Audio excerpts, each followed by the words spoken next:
درانو کتونکو السلام علیکم. زه محمد سلمان همدرد د حق غږ پښتو چینل خبري لنډیز کې ستاسو قربا اوس تاسو پام را اړوم د مهمو خبرونو لنډیز.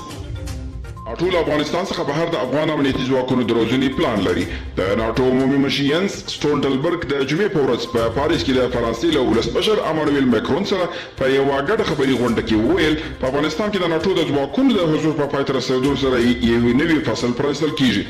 د اوبو د تنظیم د ملي اداره وایي د کجکي بند د دوهم لاټ په جوړېدو سره به هلمند او کندهار کې د برېښنا د کموالي ستونزه تر ډېره حل شي.